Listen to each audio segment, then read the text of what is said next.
So what we want to do is, we want to get whatever water's inside that line, because remember, it's been washed. Yeah. Because if you put any water with the sample, it's going to get a bad sample.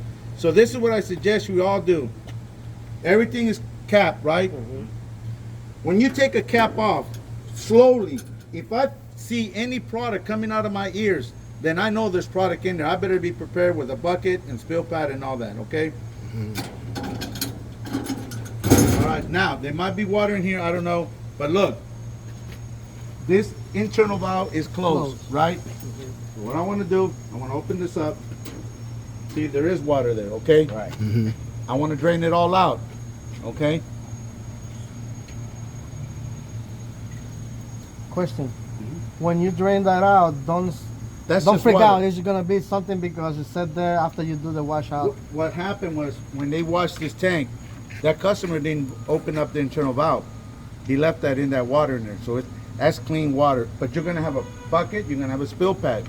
Customer sees that, because you're gonna show them, you're gonna tell them, look, I'm getting your sample, but that's water. It's not product. No big deal. Water's just water. All right.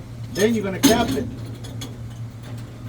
Now we're gonna. And by the way, people, you know why we put chains on these? Because these got pressure sometimes. These will pop. Back in the old days, had a guy got his jaw busted. We didn't have chains on, and he had a space like this, and the thing just popped him right there. So be careful, okay? See that little flap there?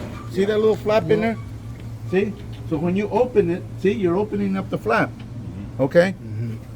Right there. Okay. Remember what I said about my little bucket? Now, I'm going to get him a sample. I will put the bucket here, connected. I took this cap off. I opened this up. No water came out.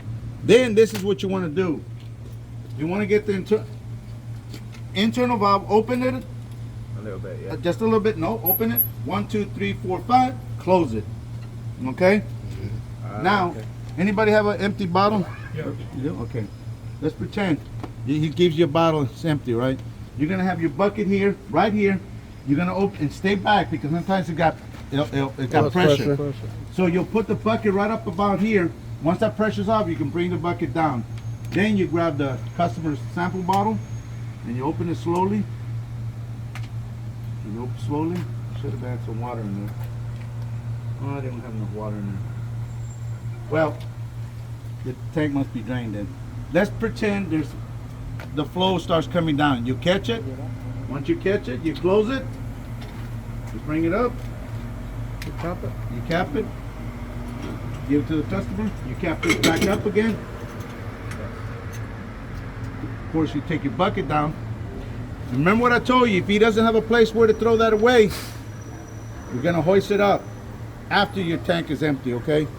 Any questions? Go for it. Well, you have a seal on here, right here, and you pop that seal because we was taught that there will be a seal on here. If there's a seal, you're at the customer. He tells you want a sample. Yeah.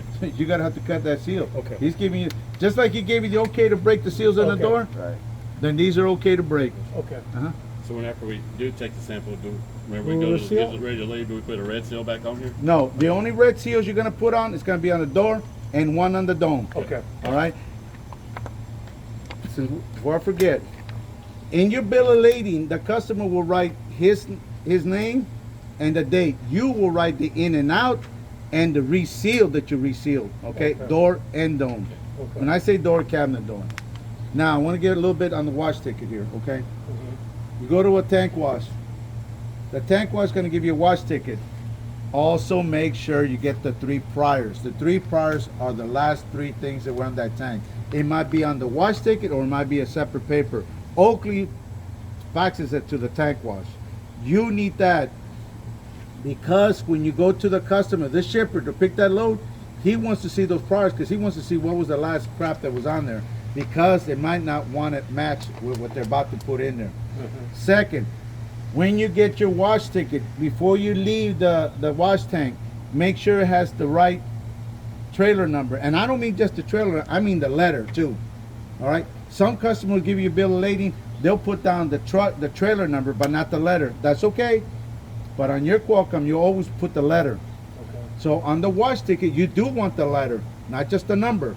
So let's say it's a DS So 003. 002, okay?